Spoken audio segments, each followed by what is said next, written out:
Good evening, everyone, and welcome to Under the Floodlights. We arrive in Jeddah for round 9 at the championship, and now the momentum is just swifting after the Mexican Grand Prix. Mel's is finally back at the top of the standings after a long way to victory since round 2 that could reignite his championship aspirations, while championship leader Eric continues to show remarkable consistency once again, gaining valuable points on his closest rivals despite missing out on the win by a few tenths of a second last week after losing it on the final lap. But behind him, things begin to unravel as well because mistakes from key contenders like Sasha have only helped Eric's position at the top, giving him the breathing space he needs in the title fight as we head on to one of the most unforgiving circuits on the calendar, which is Jeddah, Saudi Arabia. The Jeddah Corniche circuit is all about speed and precision and one of the fastest street tracks in the world, lined with walls that punish you, even with the smallest areas as well. Fast flowing corners, high speed corners as well dominate the lap, and drivers against the barriers at all times too. And chances of overtaking are quite high as well down at turn 1 and towards turn 27. This is the Jeddah Grand Prix. This is Saudi Arabia, and unfortunately there are only 12 drivers tonight, but spirits remain high, and hopefully it's a good race as well. My name is Jim Morris, and alongside me tonight is Milan Langer. Welcome back, mate. How are you doing? I'm doing alright, thank you very much. Yeah, of course, which want to see the numbers wise, but hopefully we're still going to have a good race around the fastest street circuit on the calendar. Always a pleasure to watch in commentary because it can get a little bit chaotic with the wall so close. But let's see what we will be seeing tonight. Yeah, Eric, a dominant force in the championship, and better news for him is that his closest rival Sasha is not here tonight. Sasha not racing, so Fireblaze in P3 was well a good, I think 34 points behind him in the championship at the moment, closest to Eric. So Eric just needs to finish the race, and I think he can already put one hand on the championship trophy. But of course, a mistake is easily made. Turn 4 exists here around Jeddah, so you have to be mindful of that and don't end up in the wall, as it's very, very easily to do. But so we don't have Sasha, but we do have a robbery in P7. So he returns once again in a Ferrari. Made some headlines last week at Mexico for all the wrong reasons. Let's see what he's going to be doing tonight here around Jeddah. But I think he's the first one out on track. Yes, he is actually. So we'll see what he can do in qualifying first. He's not the worst driver in qualifying. Definitely can put himself high up there if he gets his lap right. But he comes out of the final corner with a very, very wide line to maximize the exit speed and run down the start-finish straight, waiting to deploy the battery, and now heading towards the first chicane, the left and the right. Really cut across the inside there with the inside curb. Then wait to go on throttle on the exit, use all the space and almost coming into the wall, and now towards that notorious turn 4 as he leaves some space on the inside, going very nicely indeed now through what you can call the SS here with the walls so close around them. Have to be mindful of the curb on the outside, can just drag you off into the runoff area. Same for here, but he has kept it clean so far through sector 1. Now we come up to a very, very quick turn 13. A long banked left-hander, really satisfying when you get it right. Can really get very close to the back. And Lucas has crashed out already in the Williams somewhere. Was it turn 4? I'm not too sure. I think it was actually. So Lucas, turn 4 has already claimed its first victim. And it's in the name of Lucas and the Williams. Now, fortunately for him, only 12 drivers, so he won't start as low as he would have usually, but still not the way you want to start off your evening, as you'll be starting at the back of the field. But Robert now making his way through this very twisty and very fast left-right chicane.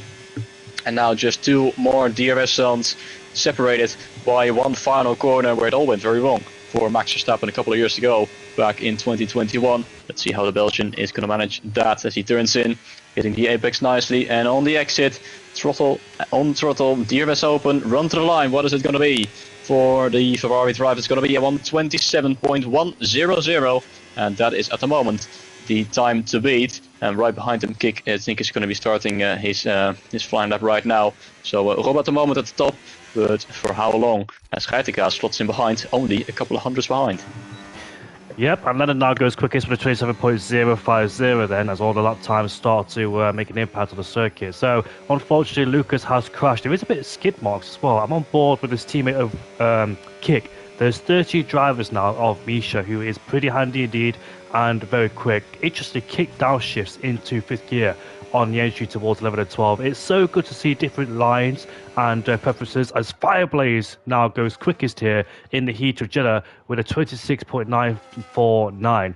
And I'm not quite sure what the lap time's going to be around here in Jeddah because I haven't done a research for a long time. But Miles Marquez smashes that with a 26.396. So I thought Robert's lap time was good, but Miles Marquez has just overstepped the boundaries a little bit too by putting a distance between himself and Fireblaze. Once again, it's a Mercedes 1-2. Both Mercedes finished first and third as they both worked together to try and maximise the results, and they did against Eric because Miles Marquez was on newer hard compound tyres against Eric, who's had only about 2 lap older hard compound tyres on board with him. So he did miss out, but more importantly, it's all about consistency for Eric as well, gaining those points when he needs to as well. Yes, sir, how are you, mate? I'm good, thank you. As Kit goes up into P2 with a 26.455, and I think last season, I think it was Kevin Zuckerberg who won this Grand Prix, because I remember Dylan Hogeland was in the fight in the sprint race. I believe Dylan Hogeland did win the sprint race, but when it came to the feature, no, something happened to him both races as well. He didn't have the best of races, did Dylan Hogeland.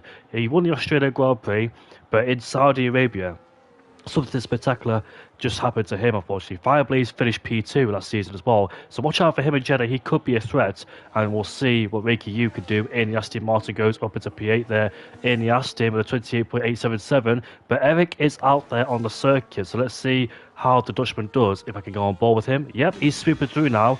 Turn, I think it's 16, 17 now, before we make our way now towards this middle sector. We go flat out DRS wide open, and you're looking for turn 21 and turn 22. Flip the car at high speed down into 6th gear, misses the apex slightly, but hooks it up on the outside too, which is very good as well, because if you miss the apex, it could be detrimental to your qualifying, and it could result as you cut in the corner there too. We saw Mick Schumacher crash there back in 2021, and also Charles Leclerc crashed there too in the practice session, I believe it was, for Charles Leclerc. But here comes Eric out the final corner we go with the DRS wide open for the Dutchman. What can he do? Can he return to the top? The answer is yes. It's a 26.296, and he's exactly 1/10 quicker than Miles Marquez in P2 then. So once again, Eric on form around here in Jeddah. Now, if you remember as well, down towards turn number 2, I think it was 2 seasons ago, it was Eric and it was Mike who crashed in turn 2, the exit of turn 2, when we had a TikTok video about it as well with the cutout screens, if you remember me, lads. So those two came to blows down at turn 2 and turn 3 there. So hopefully nothing happens again, because it could be very, very bad for Eric's championship. But so far at this part of qualifying, he is on top, and there's about 10 minutes left to go in this qualifying session, Milan. Indeed, and a few drivers are already going out for their second runs, including the Ferrari driver of Robbe, Geitekaas and Leonard. Those two drivers set their lap times the earliest, and they're back out on track to attempt to go quicker, and they will need to, because they're all in the 27s when you really want to be in the 26s at least, because Erik is on a low 26, so you can't be hanging around in the 27s. So I'm sure there's time to fight on all their laps, and I'm sure they will be able to find that, but you have to push the limits around this track. Which is always going to be a risk with the walls so close around. As Robbe once again taking that wider approach out of the final corner to start his lap time. He's got a 27.100 right now, good 0.8 of a second away from Erik. Let's see how much time he's going to be able to find in his second run, as he cuts across a little bit more than he did on his first run. So looking quite decent so far. But at the moment on the Exynos, Colin has joined to bump it up to 14 drivers now, to make it a little bit more enjoyable, as yellow flags on the back. So I think that's someone on their outlet, but you can really see how much Robbe is struggling through these S's. So minor corrections here and there every single time. So definitely not comfortable around this track, it seems like. What does the time say through sector 1? 1/1000 of a second slower than his first lap time. So definitely not ideal for the Belgian, who has looked more comfortable at other tracks than around Jeddah, as he makes his way through this chicane through the right and the left. We might drop the curb on the inside and not to smash into the wall on the outside. And now DRS will open, using a bit of battery as well as we come to the end of the second sector. Can he find some time at all? The answer is yes. Now 3/10 up, but he goes way too wide, and that is invalidation for the Ferrari as he slams into the wall out of frustration. Lucky to not retire it from that moment immediately. But what about Geitekaas and Leonard? He's not on a lap right now. I think he's backed off. He's right behind one of the Williams. But what about Geitekaas as he makes his way out of sector 1? And he is up by a good 1.5 of a second. So good start to his flying lap. That we could go into 126, but I don't think it's going to be any more than P4, because look at the gap between Kick and Fireblaze. It's around 0.5 of a second separating P3 and P4. We've seen so many times in the past and this season as well, with qualifying being so incredibly close, but it looks like there's quite a bit of a gap around Jeddah between some of these drivers, as Geitekas now finds a quarter of a second, but he hits the inside wall, and he himself goes wide as well, just like Robert did. But Robert didn't hit the inside wall, but both of them invalidating in the same sequence of corners, and they will stay in 6th and 7th. What about Misha then, as he's out on his first run? Octavia has invalidated. The other McLaren of Olijvoli is also out on track, as Misha has a bit of a moment there on the exit, coming towards turn 13, as he's got a 31.8 as the first sector. It says purple, but you never know if that is actually the case. With this KBC wall rides there on the exit, not sure if that is the best method around there, but we'll see it back in his lap time as he now goes through the chicane and using the battery on the exit. Bit of an interesting lap so far for the McLaren driver.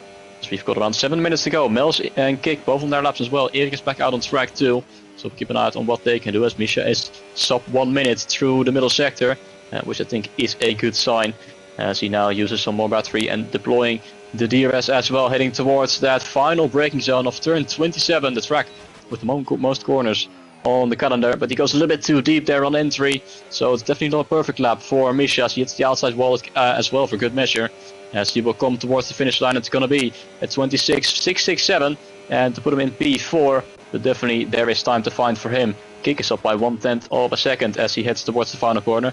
Mel still so as well, the Mercedes. What can he do? Can he go quicker than Erik? Can he snatch away pole position? Yes, he can. 26.067. Great lap time indeed, as Kick is going to go into the pit lane. Was up by 1/10 of a second heading into the final sector, but I guess he made some sort of mistake and he will not improve on that. And Erik has invalidated, so he will not improve either.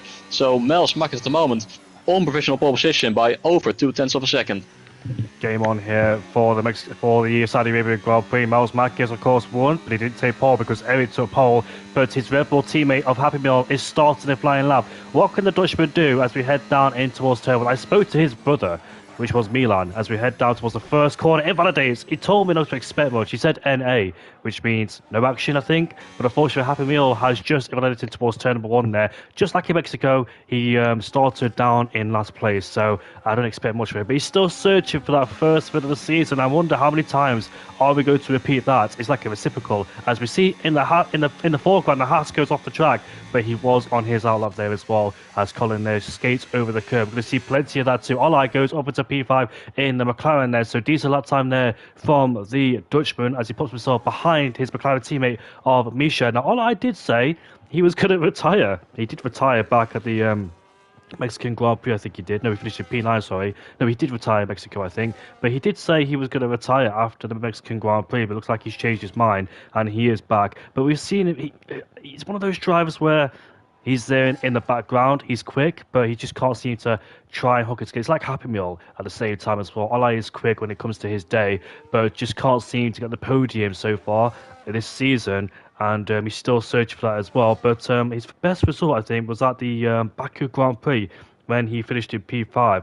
And ever since then, it's gone downhill a little bit too, it must be said, for Olai's standard. Not quite sure where he is right now in terms of the pecking order, how his pace is like. But hopefully he can try and get himself back up there too. So almost every single driver is in the pit lane as we've got 4 minutes left in this qualifying session. Colin is about to make his way now towards the line as he sets on to start his lap time. We know Colin, well, he's finished in P15 at the back of the USA Grand Prix, and it didn't go well for him either. And now it hasn't gone well for him because he's just invalidated towards turn number 1. And in the past, turn 1, you've got to cut a lot of curb in towards turn 1. You've got to really excel and maximise as much as you can. But unfortunately, some people are invalidated towards turn number 1. I've never really had a problem down there in towards turn 1. It's usually the first sector for me. Although I'm not driven on this game for such a long time because I'm no longer a league racer, I've completely quit now. I haven't league raced for such a long time.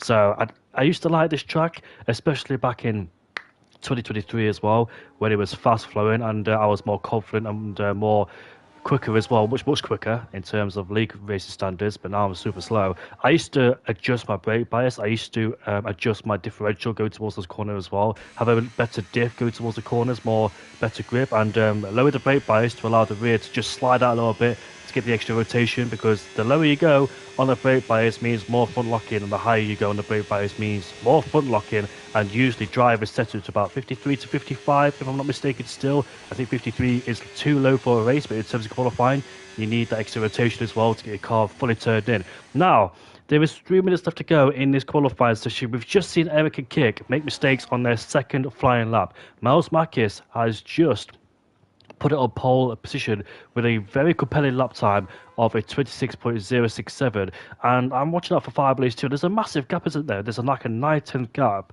in terms between Miles Marquez and Fireblaze, but we know that Fireblaze is much more stronger in the race. He finished on the podium back in the British GP and also back in Mexico too, and he's been on the podium elsewhere this season too, so he is very reliable when it comes to podiums. But we'll see if another podium is on the cards for Fireblaze, because I do believe he's been shuffled up the order in terms of the championship. So our competitors are now making their way on the circuit for the final moments here in qualifying. They're all bunched up, they're all together. Misha is out there. We've got Leonard in the racing ball, who's up into P7, so decent job there from the German Dutchman in P7. Robert Jacobs is out there too, as Misha and the racing ball are getting too close for comfort. That is the racing ball, sorry. But every single driver is making their way out of the garage to start their final flying lap here in qualifying. There is 2 minutes left to go in this session. Can Miles Marquez take pole once again?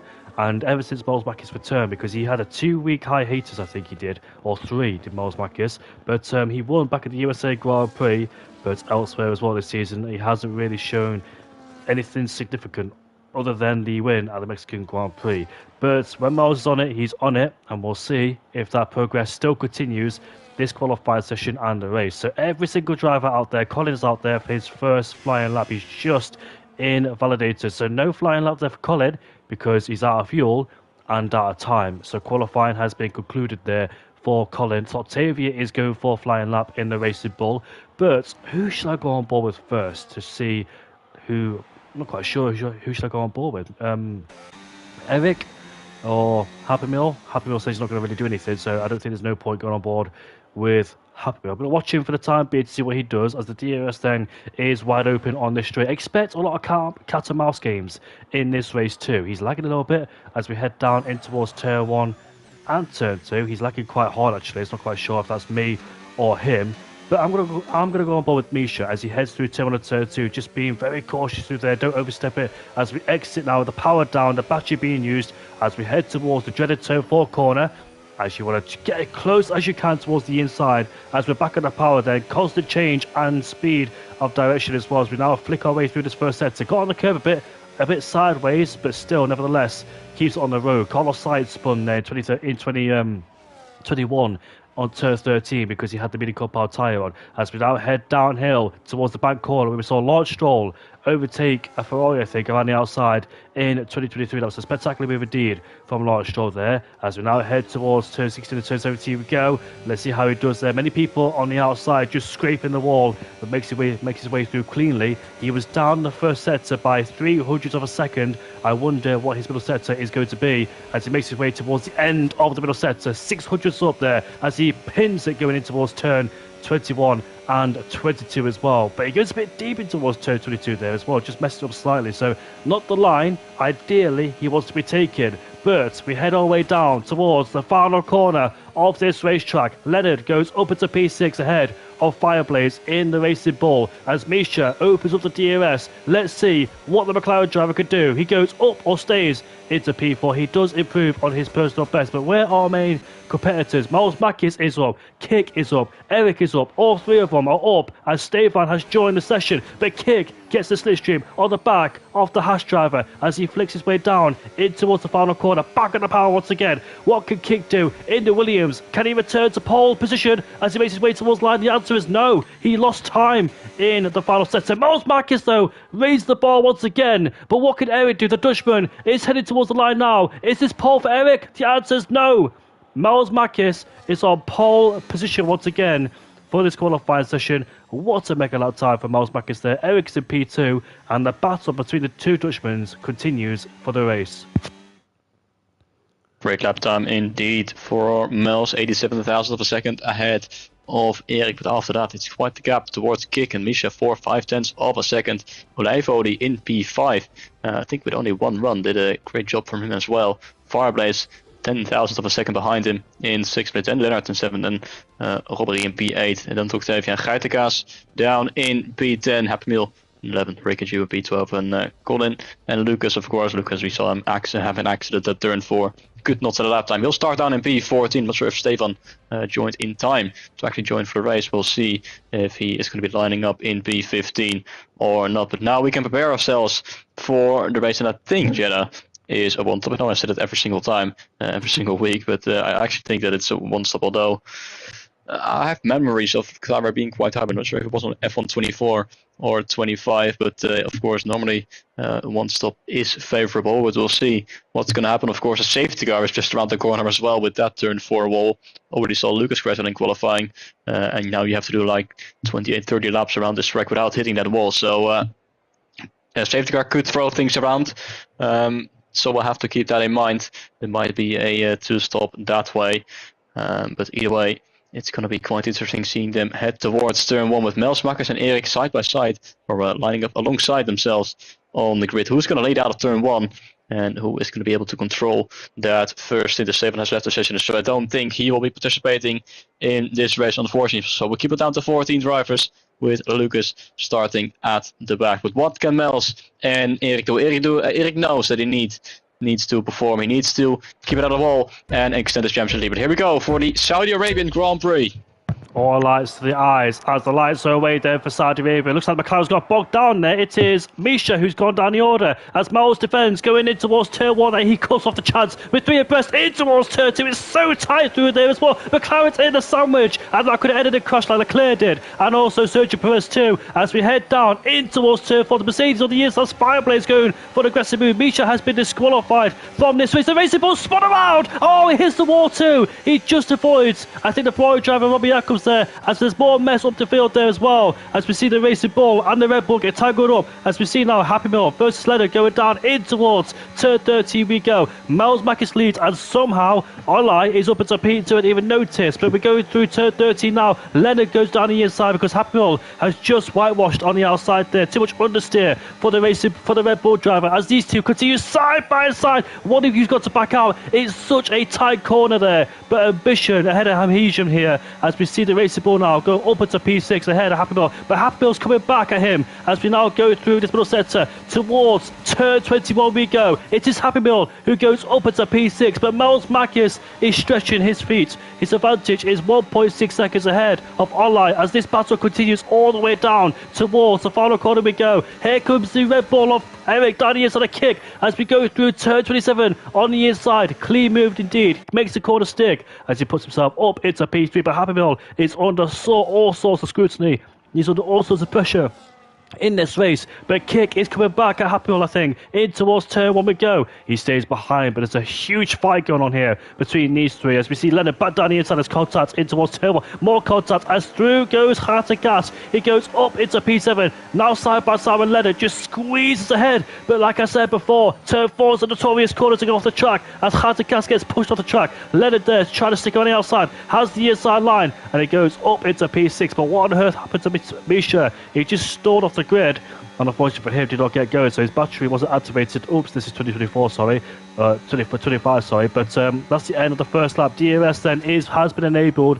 What a hectic first lap that was, and Miles Mackis has got the gap over 2 seconds, so what a gap he's got so far in this race. But crucially, as we see the Ferrari of Robbie Jacobs go side by side with Happy Meal, these two did end in good terms last week at the Mexican Grand Prix, but Robbie Jacobs seems to get a better exit than Happy Meal. He's on the hardcore powered tyres during this stage in the race, so go for a longer stint. But Erik is right behind Olai as we go through turn 21 and turn 22.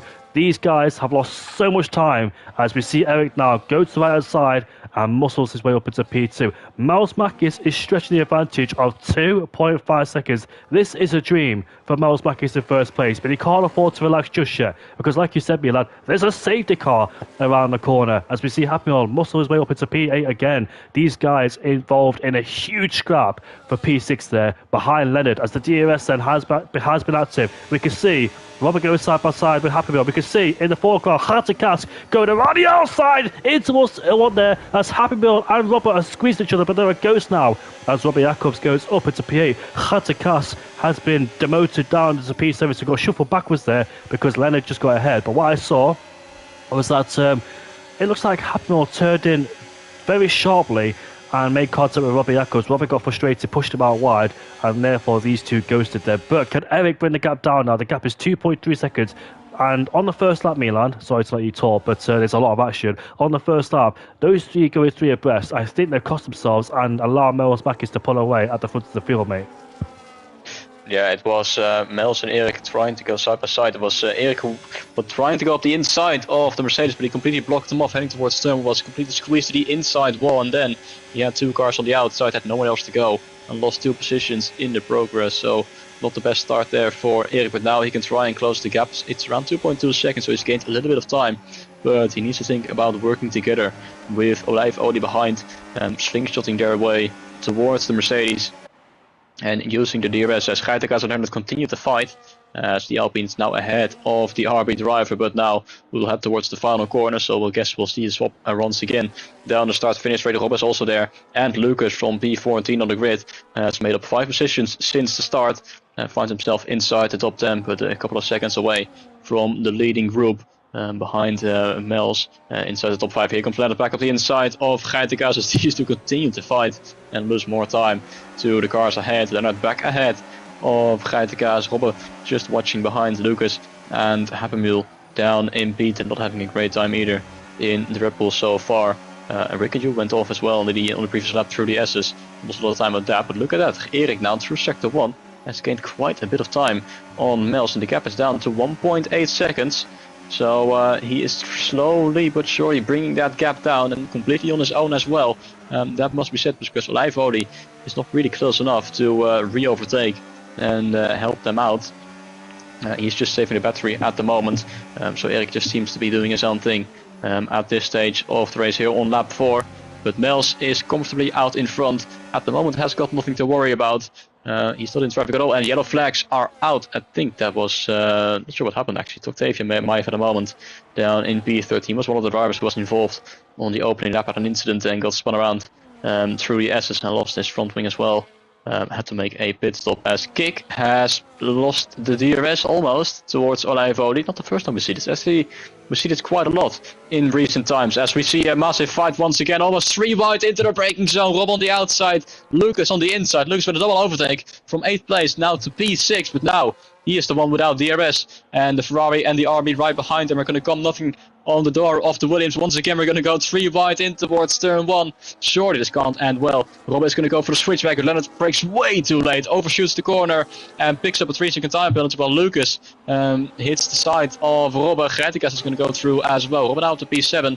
Leonard with a time penalty. Geitenkaas hits the back there slightly of the Ferrari driver. Lucas, all this good work has become undone as he was just up to P6. Now he's back down to P9, but these guys are just losing so much time and they need to hope for a safety car, otherwise they are limiting themselves to P6 at best, which is really unfortunate for all these. Kik is now back within DRS range of Olijf. What was the gap between Mels and Erik is starting to stabilize a little bit, but I've got a feeling that Erik is trying to save some battery as well, as he's got a bit of advantage in that.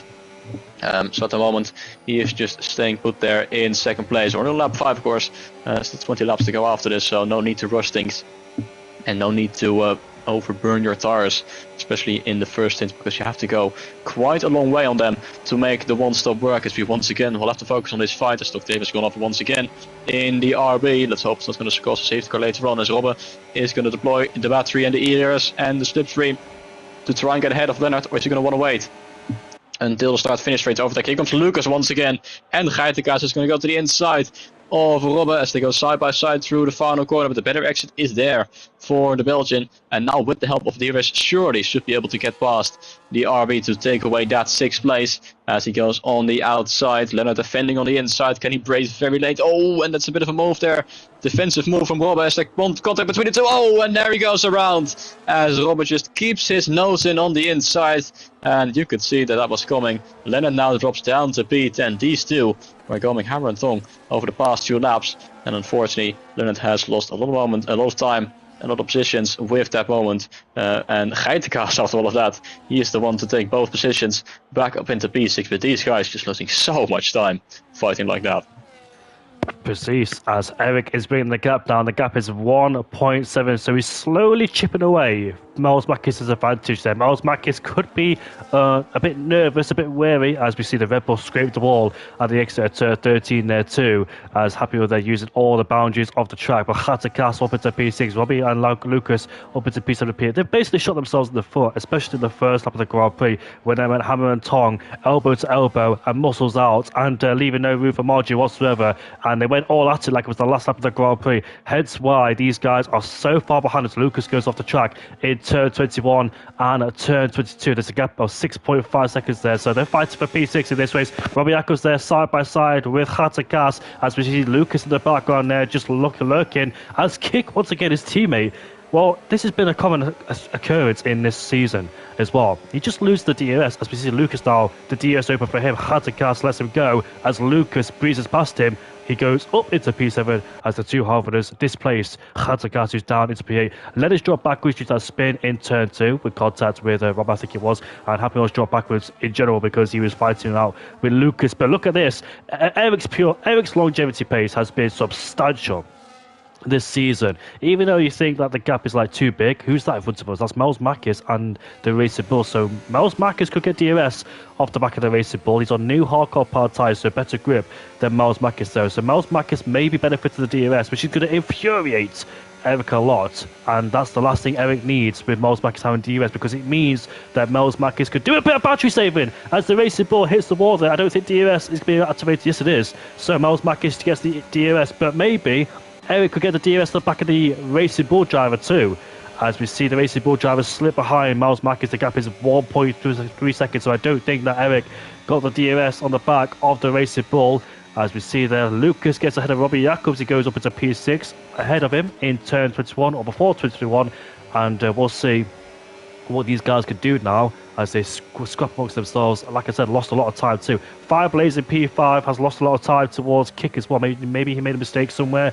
As you can see, his tyres are literally grained up as well. You can see the graining appearing on the shred of the tyre too. It's lap 8 at 25, so the peak performance of those mini compound tyres are starting to dissipate a little bit too, as the gap is 1.6 seconds there between Miles Makis and Eric. The gap has gone up to 0.4 of a second there as well. I wonder where the Racing Bull is. The Racing Bull is back ahead of Miles Makis there too. I don't really like this situation when it comes to things like this, as Miles Makis, you can see him sliding as well. Those mini compound tyres are starting to suffer, so you got to be very careful as Octavia goes skidding off the track, as he spins too and he hits the wall and damages his front wing too.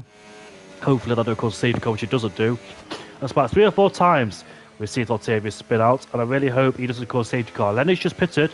Leonard has gone onto the hardcore power tyres there to take them towards the end, I presume. So now the Racing Bull is out of the way, no longer interfering, because even though he's a ghost, it can still affect you, your preferential vision, it must be said as well. Because I know how it feels sometimes when you're behind a ghost and you miss the corner because your eyesight is not level up with the corners as well, if that makes sense. As we see Miles Makis there, the gap is at 1.7 seconds at the moment out of turn 16.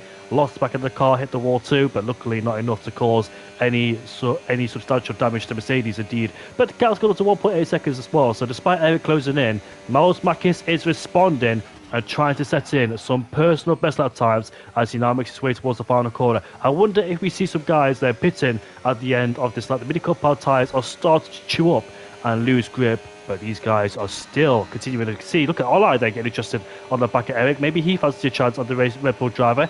Is Olai go to work with Eric and bring the DRS back together again? Because Eric's got the pace, but in the last few laps, the pace has been increased by Miles Makis. He stepped up a mark or two, as we see Hafnor go up to P8 now ahead of Geitenkaas. Will Olai fight Eric, or will he go past it? Because look at Eric starting to struggle. Look at him, losing his grip and messed up his lines going to the first sector as well. If you mess up in the first sector, you basically undo and unravel your lap time as well, because it's such a high-speed track, and the first sector is very, very crucial to get all the corners right as well.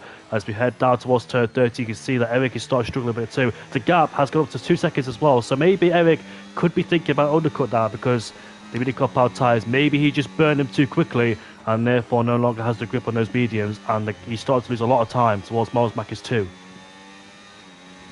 Yeah, gap's now over 2 seconds again. There was a moment where he was around 1.1, 1.2 seconds behind, but that was at the moment where Toktepe was just ahead of Mels, and then he was able to build that gap once more. But now Eric, like you said, he is starting to struggle on these stars. Olijvoli right behind is looking quite comfortable with ERS as well and pace-wise, so he might just get ahead of Eric.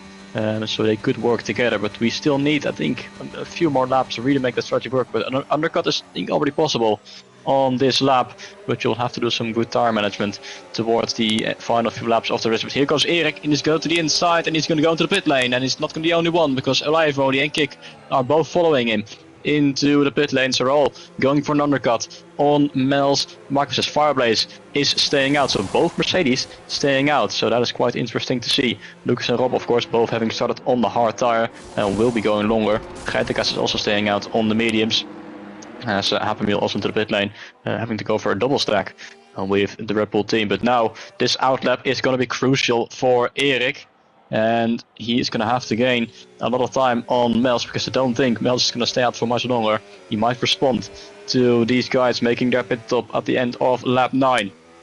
Olijvoli has fully dropped out of the DRS range of Eric. The gap's now 1.6 seconds, so he's lost a lot of time in the pit lane for some reason, has the McLaren.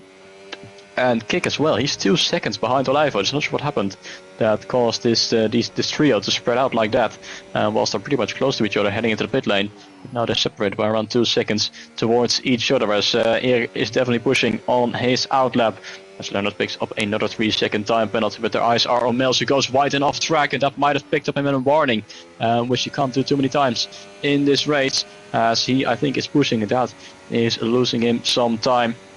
But we'll see if he is going to pull to the left-hand side at the end of this lap to make his scheduled pit stop. The gap between himself and Eric at the moment is 16 seconds. I'm not sure how long the pit lane pit stop is around here, but surely Eric is going to get at least within the DRS range of Mels. So the Mercedes is going to pull to the pit lane, goes a little bit sideways up in entry. Fireblaze has to stay out for one more lap, and he will lose a lot of time staying out longer like that.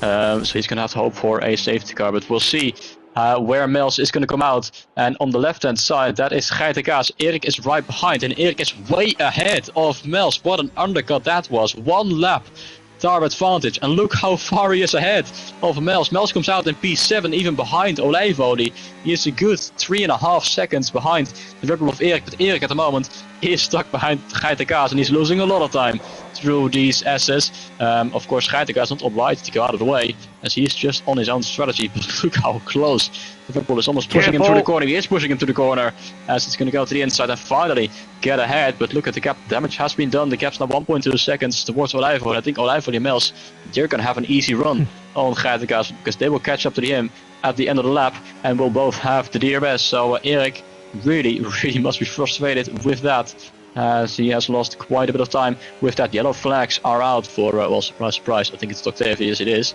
as he's gone for his 6th spin of the day.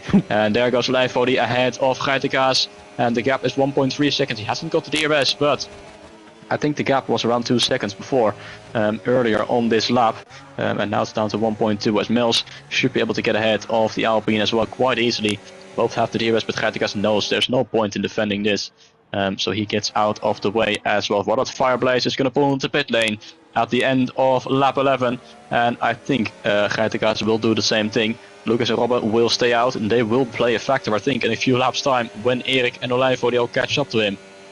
As Olijvoli sitting the fastest lap of the race, of course, Eric got held up through on that lap time. But Mels is now right behind the McLaren, but he is in a net P3 position.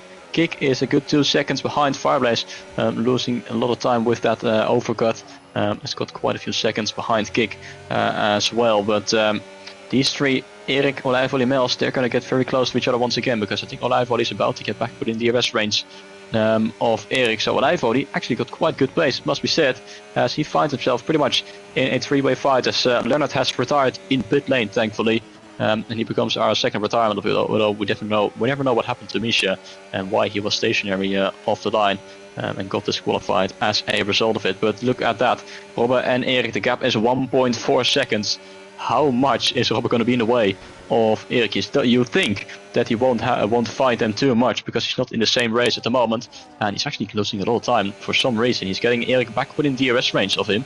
So is he helping out the Red Bull driver, or is he about to ruin his race completely? We'll see as we come towards the second back straight, and the DRS is there for Erik. Is going to go to the inside, and it's going to be an easy overtake for the Red Bull driver. Robert slots in behind as we now head towards the final corner. Will he try to re-overtake it down the start to finish straight? You can really see the graining on Robert tires as well, how much he is struggling on this hard compound tire. If defending against Olijvo, he's not letting him through, that is for sure. As Mills now picks up the fastest lap of the race. Olijvo and Mills could get stuck behind Robert, and that could help Erik out once again to try and build a gap towards them. A lap ago, lap 12, as we see Olai risking a move on the outside. Is this going to be worth it? Yes, it is. Miles back is squeezed against the wall there, and that was a very risky thing to do indeed, as he got squeezed like Kimi Raikkonen and Sebastian Vettel did back in 2021. Now he's going side by side. This is really upsetting Moses' race, as Robbie there is an obstacle in the way, and impatient, and cuts the corner too. I thought for 1 second he might side swipe him and T-bone him and taking him out, but hopefully Robbie doesn't do that. Don't do it, Robert. Come on. Be sensible now. There's no need to try and do things like this. But Robbie Eccles now down into P5. Miles Mackey, she thought that he had a big chance of winning this race, but unfortunately it's unfolded after that round of pit stops. And plus, a lap ago, I wanted to mention as well that he hit the wall out of turn 17 massively as well, hugely. But he didn't pit damage up as well. Now he's driving in frustration because I've seen him cut corners, go wide too. He's driving under... I'm about to say under the influence, but he's not obviously. He's driving in frustration.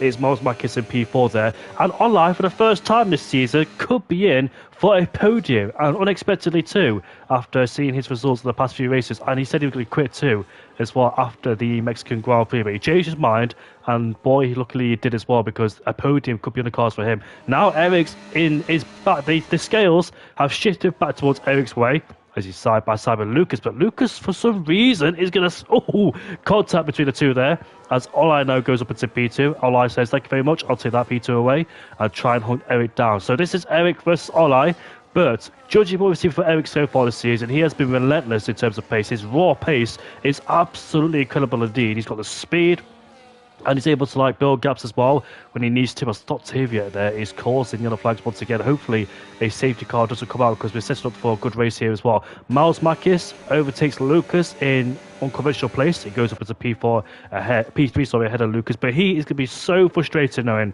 that there was a win on the car side, but was pitting 1 lap too early, or later, sorry.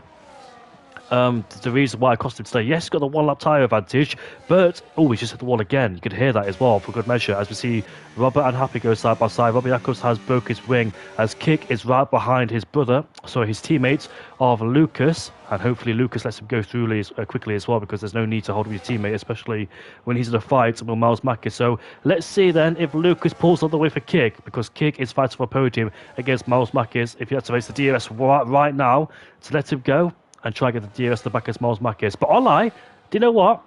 He's staying on the back of Eric. Can Olai get his first podium and first win of the season? This could be game on between Olai and Eric. A new challenger has entered the race, which is Olai in P2. Now, we've seen him before. He's quick, but in race contention, he seems to drop off the pace as well. His longevity pace is not quite there yet, but could it prove it tonight here in Saudi Arabia? There is 10 laps left to go in this race, and Miles Mackis as well. Now he's calmer, now he's more composed. Oh, for God's sake!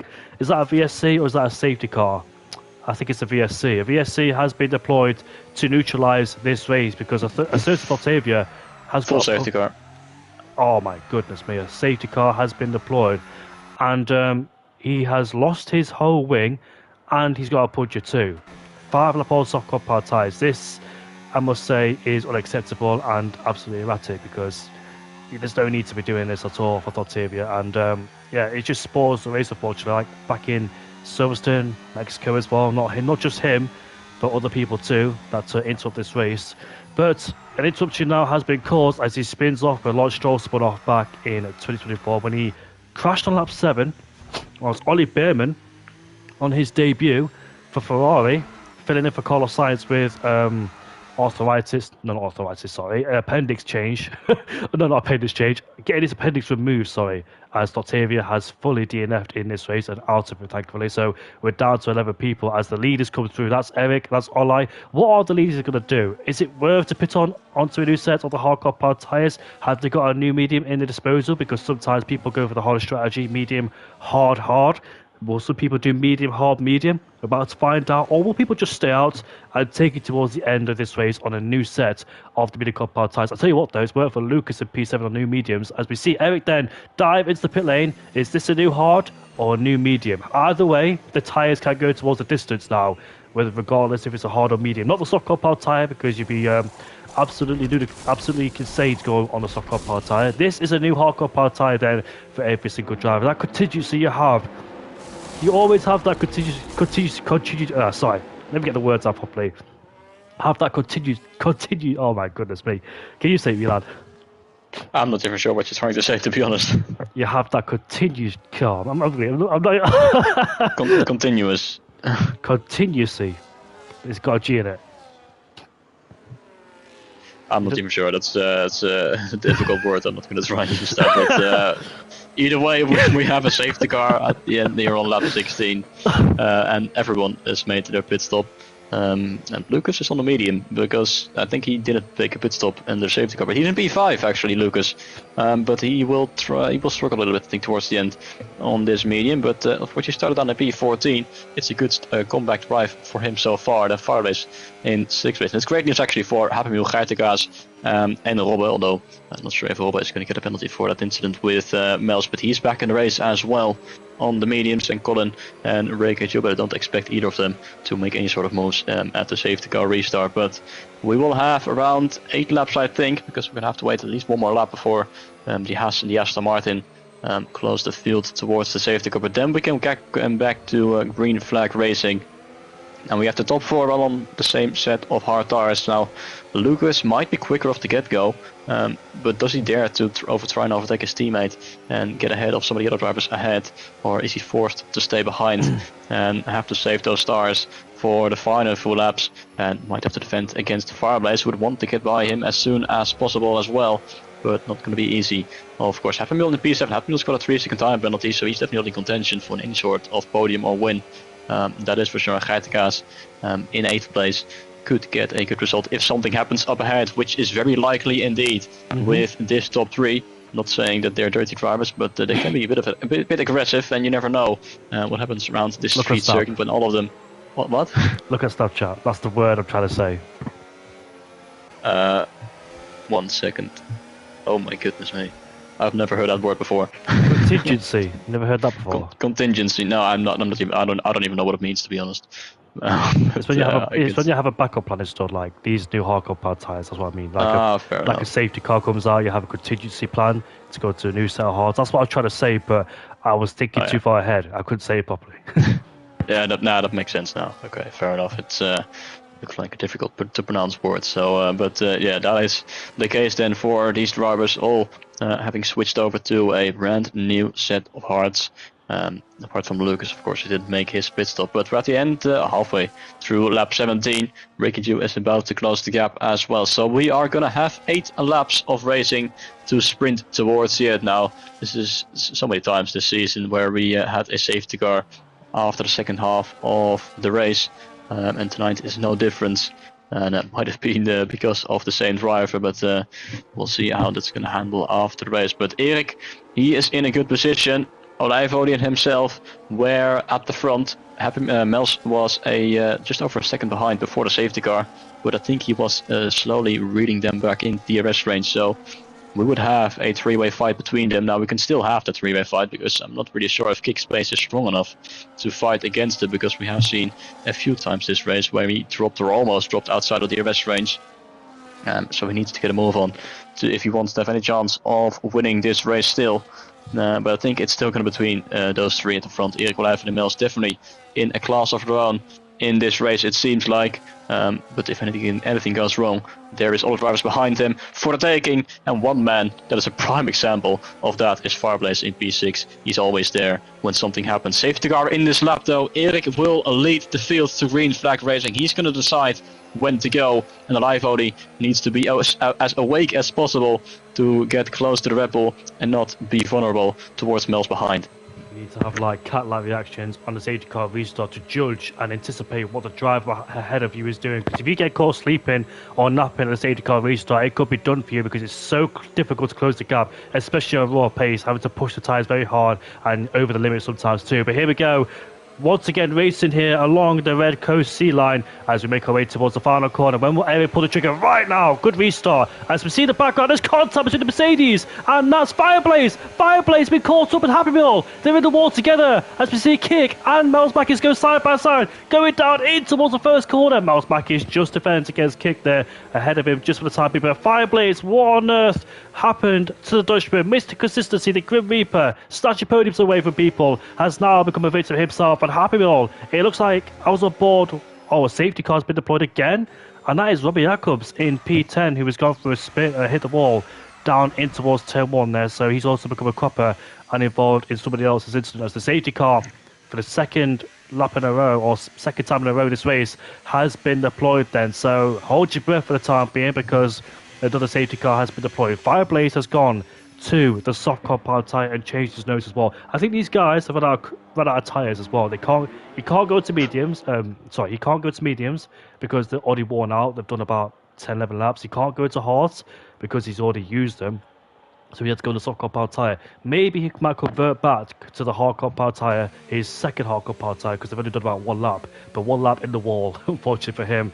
But he can still put those tyres on. So I don't think these soft compound tyres may not be used towards the end of this race. What a shame for Fireblaze, because like I say, every single race, this man sits patiently and waits. He's the one that knocks on the door for opportunities. He's the one that grabs the rewards away as well. But here in this race, now he's been the one who's been taken out. I'm not quite sure what happened to him and Happy Meal. I don't want to assume immediately. From what I saw, they were both in the wall together, so I'm not quite sure how that happened. But unfortunately, this time, Fireblaze has been the one who has been dropped towards the back of the field. But opportunities can be gained and made again because you never know what happens towards the front of the field.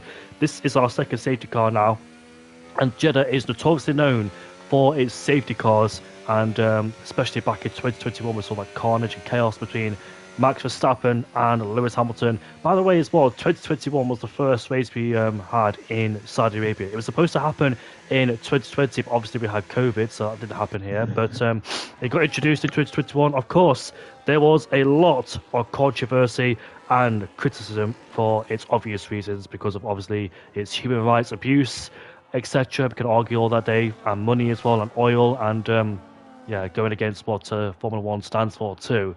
But yeah, this place has a lot of controversy, and it still does as well, because Saudi Arabia and Bahrain will not be on the calendar this year, unfortunately. I do like Bahrain. Jeddah's alright, but it can be a bit boring sometimes, but you never know what could happen this season, especially with the new regulations and the boost button, the overtake, blah, blah, blah, blah, all that nonsense. But Saudi Arabia, been on the calendar since 2021. 2021 was good, so was 22. 23 was a bit meh. I don't really remember much what happened there. 2024 was boring too, because I don't really remember what happened there either. I know that Norris and Hamilton were chasing down Berman, and Berman beat Norris and Hamilton too, despite him doing a one-stop and other people doing a two-stop too. I think it was Perez who won in 2020. I think it was Verstappen who won in 2024 against Perez, and P3 was Leclerc, I think it was. And 2025, it was Oscar Piastri who won ahead of Verstappen, because Lando Norris crashed in qualifying, which caused him to start further back. And I'm not sure if Norris reached the podium either on that day in 2025. But 2021 was the best race in Jeddah, when we saw all that crashes, safety cars, red flags, etc. The first one caused by Mick Schumacher, and some people might say that was a controversial red flag because they introduced it, I think, when Mercedes pitted. I'm not quite sure what happened there, but Hamilton certainly wasn't happy with that red flag because of Verstappen was able to get a cheap pit stop under red flag conditions, of course. But yeah, Hamilton and Verstappen fought all the way through. Verstappen stepped the boundaries way too many times as he pushed Hamilton off the track. Then Hamilton rear-ended him as Verstappen tried to slow down to let Hamilton go because he overtook off the track as well. But yeah, 2021, man, that'll be the best Jeddah race. I don't think anything could top 2021 around here in Jeddah, and 2022 as well. That was a really good race when it was Leclerc versus Verstappen for DRS games. I think it was Perez who took pole position, and he beat Verstappen on pure pace too in qualifying. But Perez, unfortunately for him, the safety car hindered his chance and came at the wrong time as he was leading, and he pitted. The safety car came out. Leclerc, Verstappen fought all the way through, and Verstappen won in Saudi Arabia despite retiring at the Australian Grand Prix prior to it as well. But lap 20 out of 25, there's 5 laps left to go in this race, and Olai, for the second restart in a row, has got to stick with Eric and see if he could try and chase the Dutchman down and get his first win and podium for the season. And if he does, what an absolute drive from Olai in P2, and his pace as well this season has not been shown really. But here in Jeddah, he's turned things around, and he could be on course to win a Grand Prix. What will Miles Mackis do in P3 as well? Miles Mackis must be so frustrated because he knew there was a possible chance of winning, but staying out 1 lap too late may have to find and cost him his race as well. And if that did happen, then hindsight's a wonderful thing as well. But Eric pitted at the right time and put himself into first place with blistering pace on his outlap, and got that undercut done as well. I think the safety car might be in at the end of this lap. Fireblaze should surely catch up towards the back of Robert in P10, and let's see if the safety car is in at the end of this lap, because if you want to continue racing, there is only 11 people left in this race, and anything could still happen in this race too, with safety cars, contact. Fireblaze is caught up.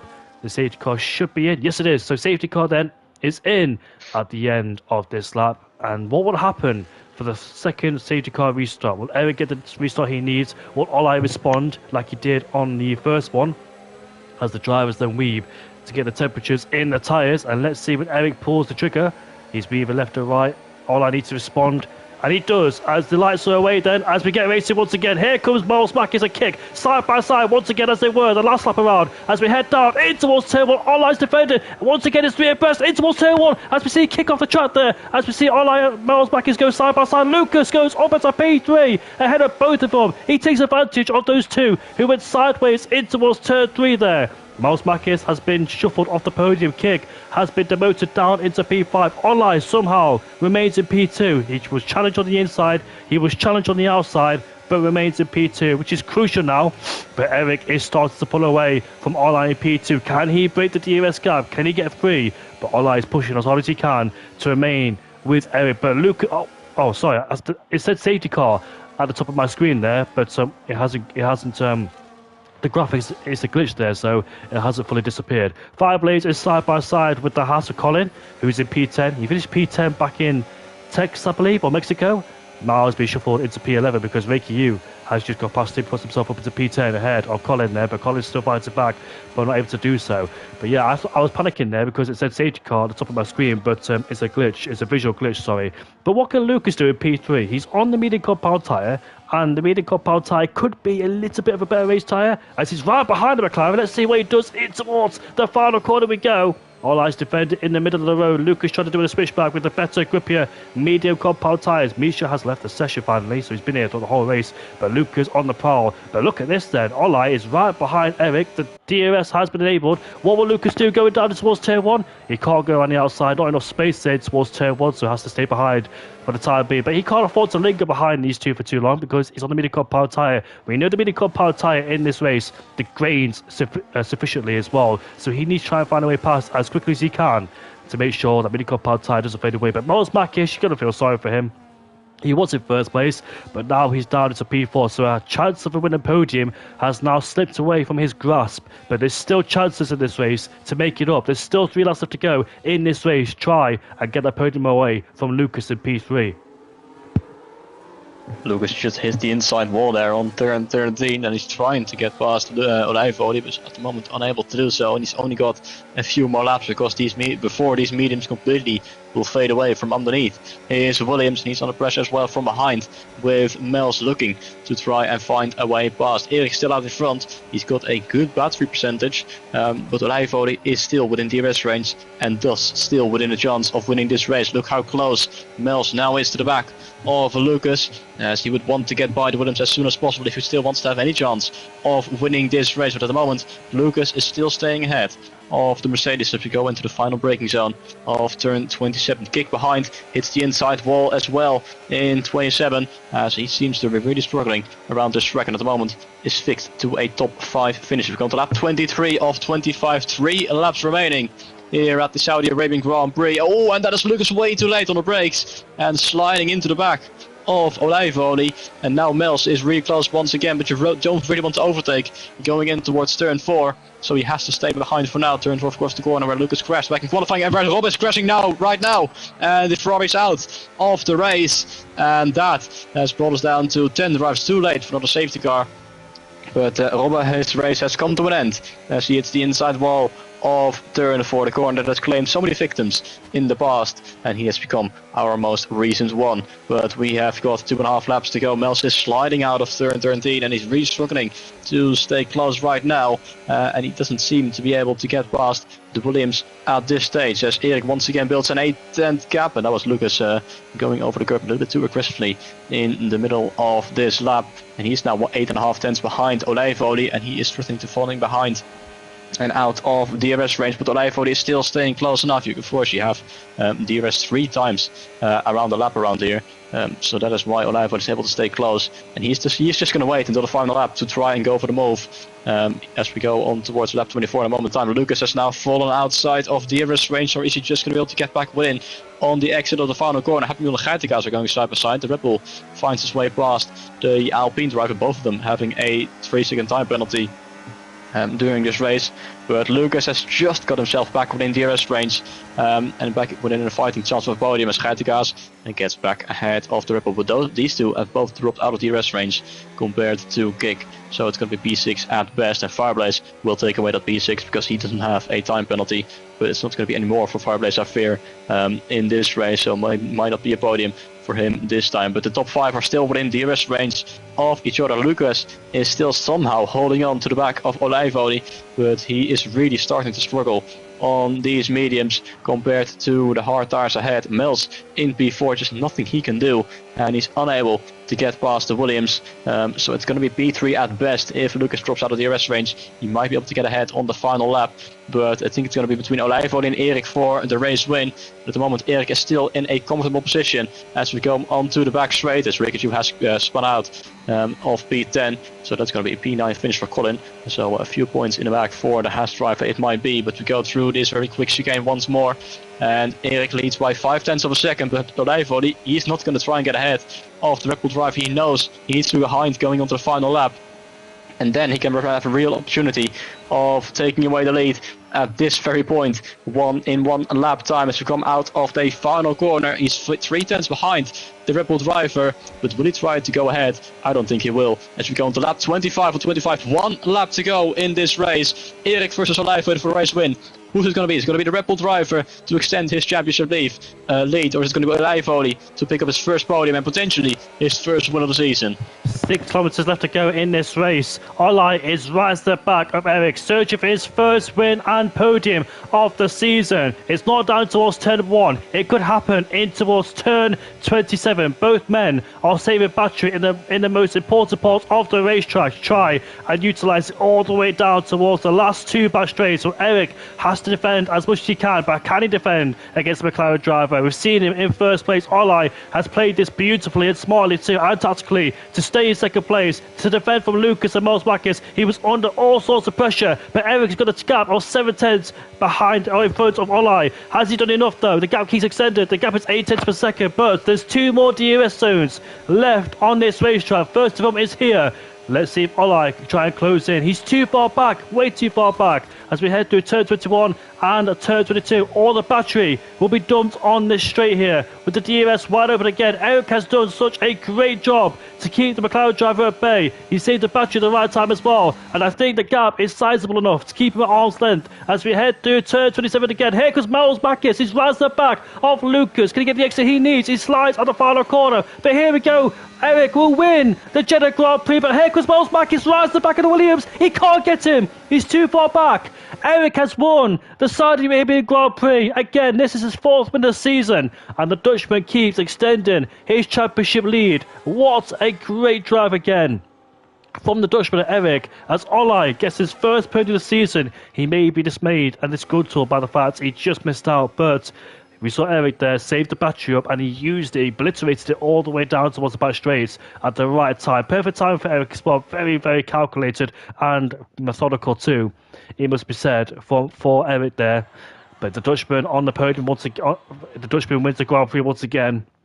And what a mega drive from Eric there. Full credit deserves to go to him. And Lucas from P14 to P3 as well. Underrated drive. And plus, he was the one that was out of DRS race for the whole race because 6th place Darwoods kept scrapping and kept fighting.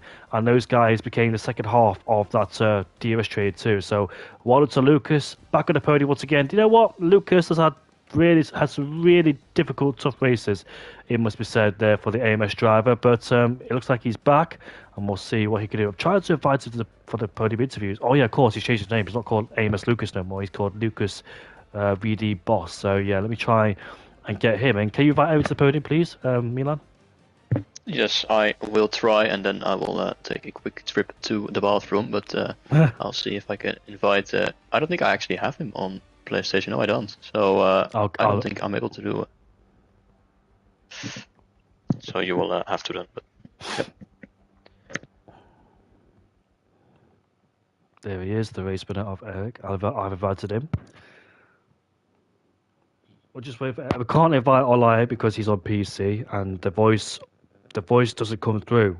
Even though it's streamed, the voice doesn't come through. So yeah, we won't hear from Olai if we invite him, unless he goes on a PlayStation, of course. But we'll see. Hopefully, Eric does join the party. Sometimes he does, sometimes he doesn't. We don't know. But it'd be nice to hear from the race winner. He's had to work for it in this race, and plus, he wasn't in a place to win the Grand Prix, especially in the first stint when he lost the DRS towards the back of Miles Backus. But that undercut was so effective, it promoted him up towards first place, and we'll see if Eric does join the chat.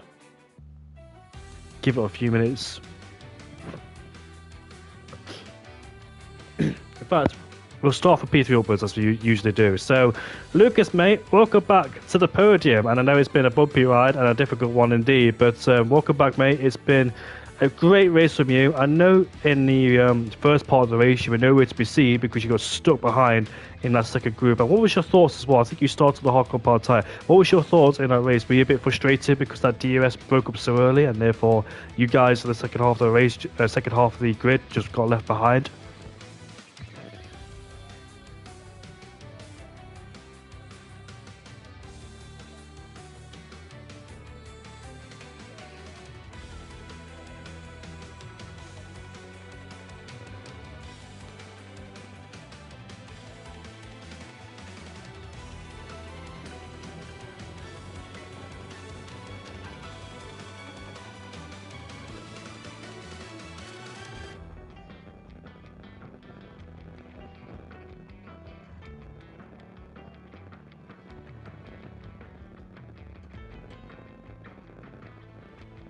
And did you think that there was a possible win on the cards for you today? Because you were quite rapid at the first part of the first stage of car because you were on the medium compound tyre. So when you had that medium compound tyre attached to your car, did you think there was a big chance for you to win this Grand Prix?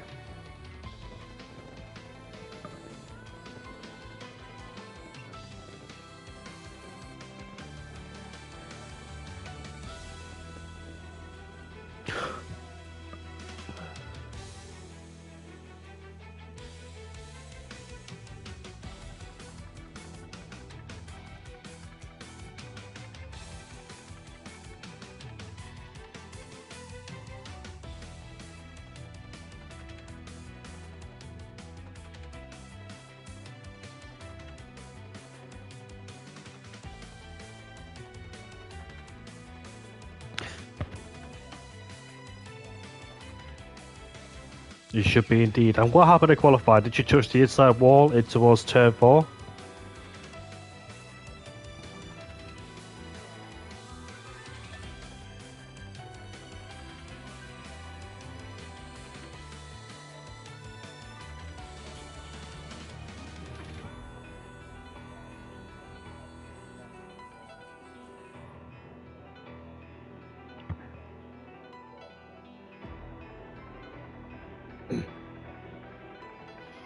Oh, goed gedaan vandaag. And I'll pass you on to Milan. Milan, you got any questions for Lucas?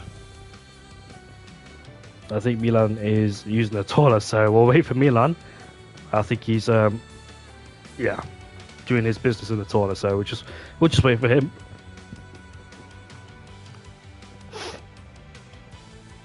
Were you glad that the safety car? Yeah, obviously you were. I don't know why I asked that question, but yeah, the safety car obviously benefited you because you were able to go to the mini compound tyre and the gap was brought back. So yeah, it did benefit you because you were disconnected from that DRS train.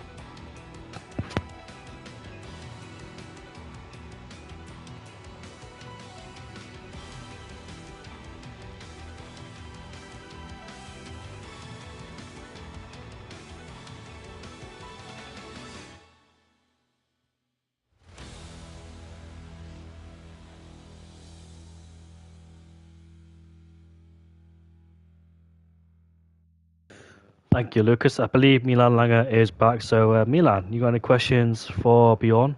Sorry, Lucas. I don't think he's back yet, so he must be doing a number 2.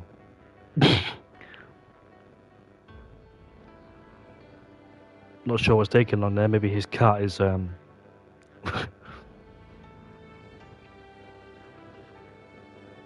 Apologies, Lucas.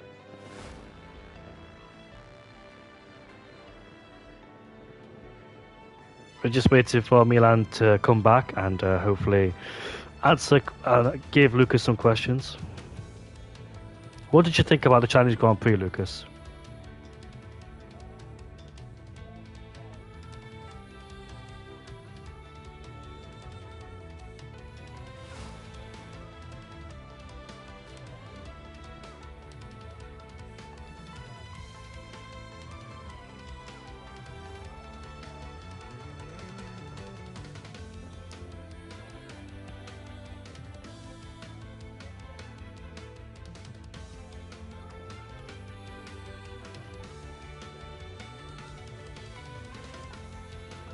Do you like these sort of regulations, like the super clipping, etc.? Because it just, in my opinion, it's not true racing because it's just you lose a lot of time on the straights as well, even going flat out full throttle as well with the battery, how to say battery, and it just doesn't look good, does it?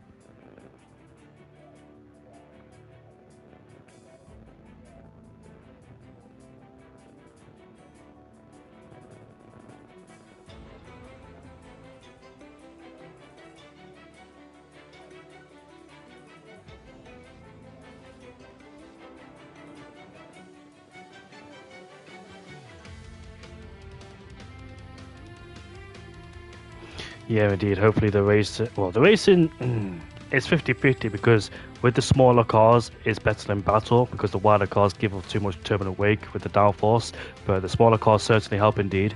But it's the battery. Basically, one driver goes past, then loses the battery. The second the driver behind just blasts past again, and it's just like a yo-yo effect, which is not really great for racing because it's not pure racing. It's just being smart, like using the battery instead of like proper race, it must be said. So yeah, it does take the fun bit out of it with the battery management all the time. It's just Mercedes have the edge over everybody else. Literally, Ferrari is the second quickest team. Red Bull are no longer there. Aston Martin as well, who struggled as well massively. I do believe Jonathan Wheatley has left Audi now to go to Aston Martin because I think Adrian Newey has stepped down for Aston Martin. I think he's started to work on the performance side rather than being a team principal, which makes more sense. But I think Milan Langer is back. Milan, you there? Yes, I have returned. Welcome back, mate. Did you have a good trip? I have an amazing trip to the toilet. Well, me and Lucas were just having a little chat here, but you can have a chat with him now. You got any questions for Lucas? I don't know what you already asking, but all I say is just it was a great comeback drive from last on the grid. But at turn 4, What you have to say about that? Because you're not the only one to be a victim in that corner. But how did you feel when you, on your first quali run, hit that wall immediately?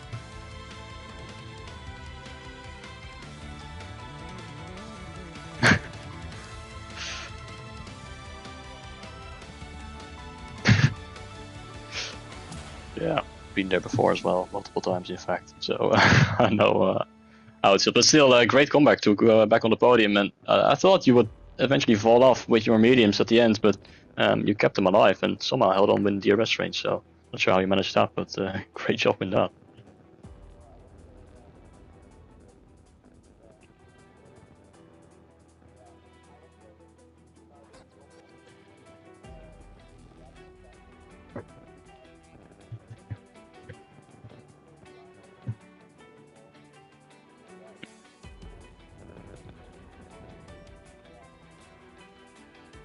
Yeah, well done, mate. Last question to you as well, Lucas. How do you feel for Belgium next week?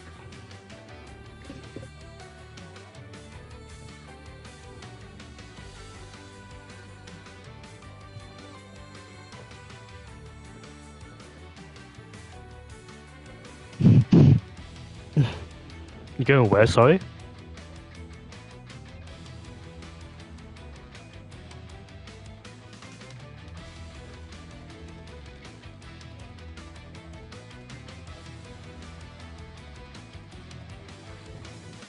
We'll see indeed. Well, thank you very much, Lucas. Congratulations on P3, and thank you for conducting an interview with us today. It's been an absolute pleasure to talk to you again, and well done, mate. You're welcome. And that is it then for the Saudi Arabian Grand Prix. We are done here in the Middle East as we move back to the European for Belgium. But first and foremost, thank you very much once again, Milan Langer, for commentating with me. An absolute joyous and an absolute pleasure. Thank you for your time and your commentary. Thank you as well. It was great fun as always, and great race, and looking forward to the next one. Despite it only being 14 drivers, I really hope the attendance spirals back up, because I think we had a drought so far, but every league does have its droughts and does have its downward spirals as well. So hopefully we can get back up there like we used to be as well, and I think it's just taking a little bit of time to adjust and a little bit of time to come back, but hopefully the attendance is stable once again. But I don't mind these short qualifiers because it means less time for us. But yeah, we'll see you all later then. Goodbye for now. See you all in Jeddah. Unfortunately, the Jeddah Grand Prix and the Bahrain Grand Prix will not be taken in F1 due to the conflict in the Middle East, but we'll see you all later. Goodbye for now.